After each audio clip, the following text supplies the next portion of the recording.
Elon Musk confirmed Thursday he blocked internet access via his Starlink satellites last year, which were essential for Ukraine in its war with Russia, a move that CNN host Jake Tapper contended sabotaged a military operation.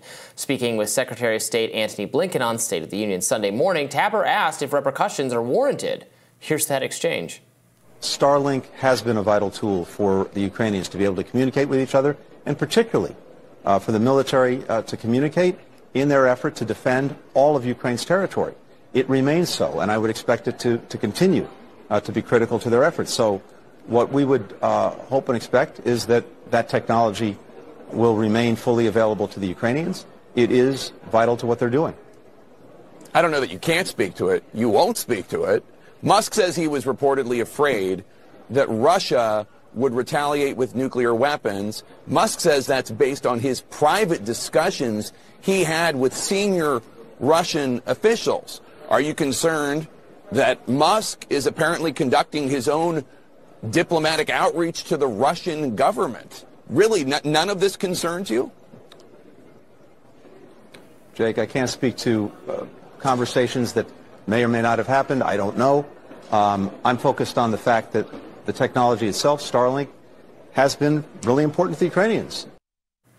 Musk responded on X, writing, quote, "There was an emergency request from government authorities to activate Starlink all the way to Sevastopol, the obvious intent being to sink most of the Russian fleet at anchor.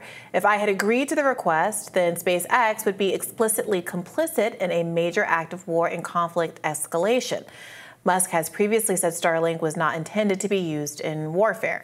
Yeah, so this, I read the New York Times report on this, and even if it's written, so I don't think the New York Times is going to be like overly favorable to Elon. Sure. So, but even if we take it the way they wrote it, I'm not quite sure what the criticism is here. They didn't.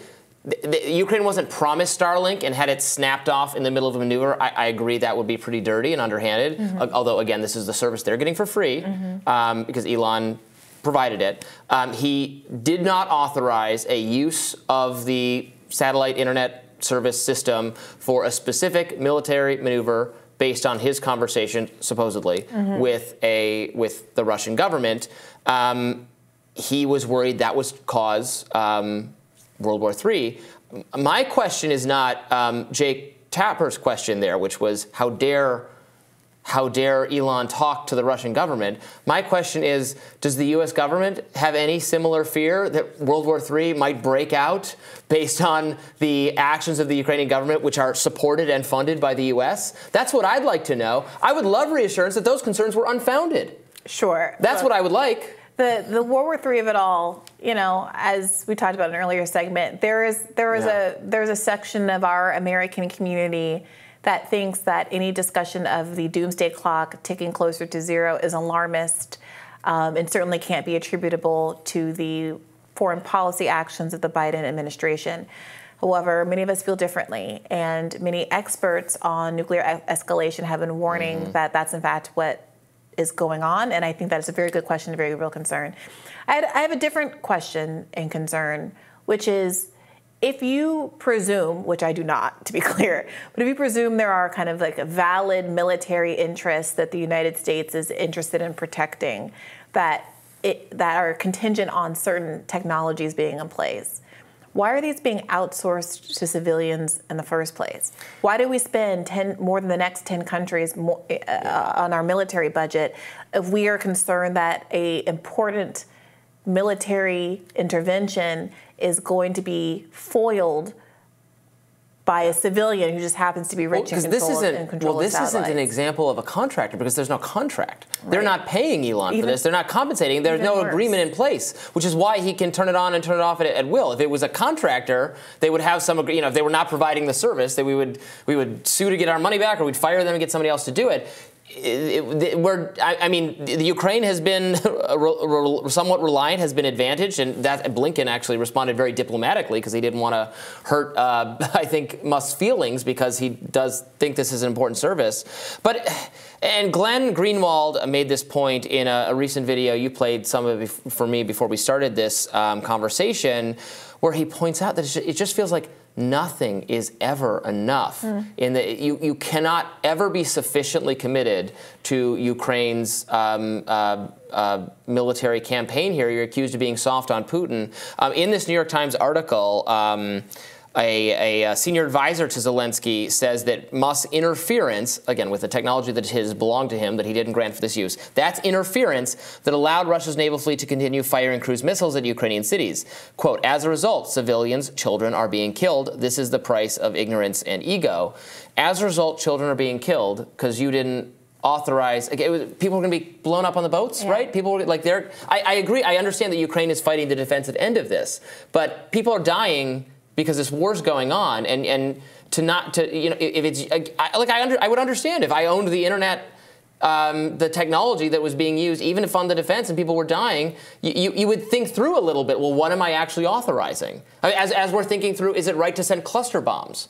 Is it right to do all these things? Those are rational conversations that just say, well, you have the blood of children on your hands because you didn't give us every last, you didn't give us every single technological weapons, sophisticated thing for us to continue our military efforts. That seems not a fair way of thinking about it. Yeah, I mean, I do think that there is a separate problem, again, to the extent that you're invested in wars being dominated, controlled, and decided by governments because ostensibly there is some kind of democracy at work there, even though, as we've seen, the United States gets itself into these situations without any official congressional declaration of war. That aside, I think there is hypothetically an issue with what it means for certain people to have amassed such wealth that they can do things like independently construct technology. In this case, it's satellites. Maybe in somebody else's case, it's literal bombs or weapons that they're able to send to countries and have an effect on global military exchanges. Is that something that people are concerned about? I talk a lot about the reality that there being some people who are billionaires and have more wealth than countries, they constructively and in fact have an effect on our democracy because you can literally buy elections, especially now that some restrictions on campaign finance spending no longer exist post Citizens United. You can think that that's an okay decision, but you also have to recognize that the reality is that you can have someone like Mayor Bloomberg entering into a race the last minute and charting on the board at the very least because of the pure power of being able to spend $1 billion on ads in various southern states the way that he did.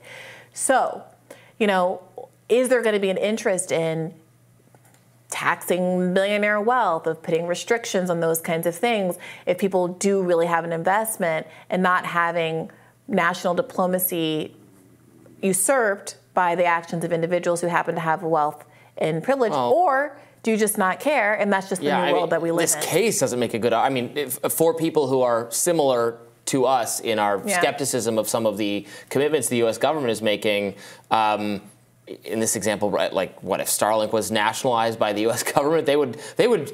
I think they'd be turning it on for the military operation in Sevastopol. I think that they'd be very likely to escalate the military conflict. So yeah, I also think that constructively we have seen so many literal government actors who come from the defense industry, manufacturer sector, that the idea of Elon Musk kind of blurring those lines with the role that he's playing in terms of a support infrastructure for military action versus someone like Dick Cheney or the current guy, the black guy that everyone, when we criticized him being appointed, everyone was like, don't do it because he's black, who came from Raytheon.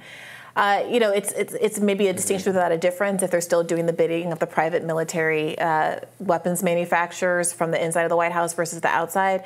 But I do think, regardless of that context, you have to be thinking about these sorts of things. Do we have foreign policy that's being dictated by individuals who are profiting from weapons sales, et cetera? Do we have a foreign policy that is influenced by individual actors, for better or for worse, as opposed to anything with a democratic mechanism on it? And if so, is that in fact a problem that we want to reckon with? Yeah, I mean, as you said, we have the problem of just total, we have the unitary executive for the purpose of war making, that there's no real checks from Congress. Congress has totally outsourced that responsibility to the office of the presidency, and thus, the the people in Congress who are elected, who have democratic the president has some democratic accountability, obviously, but Congress, the House is supposed to have even more democratic accountability. It comes up every 2 years, and we're on the anniversary of 9/11 today. 2 decades later, we still have the Patriot Act, we still have the TSA, we still have all sorts of infringements on our liberties, which I think the vast majority of Americans know do not make us any safer. That should actually have been found to violate the Constitution, and don't enhance our safety one bit. And we're still living with them. And I don't think that's a minority view among the American public, but nothing gets done or changed about it. Congress shows no interest in doing anything about it, and then the bureaucracy, the federal bureaucracy that actually governs these things, of course they're not going to change it willingly. Yeah. So this is obviously a somber day, a day to remember the loss that occurred, but a day to remember of the very silly policy decisions that were made and implement and became permanent that have not done anything, that have not done us any good. Yeah, it was Lloyd Austin's whose name had flown out of my head. But yeah, we'll be back tomorrow here on Rising with some of the biggest news of the day. Yep, that does it for us for today, but it's just Monday. A lot more Rising to come this week. Be sure to like, share, and subscribe so you never miss any content. And for those of you who prefer to listen while you're on the move, we are now available anywhere you listen to podcasts. Take care.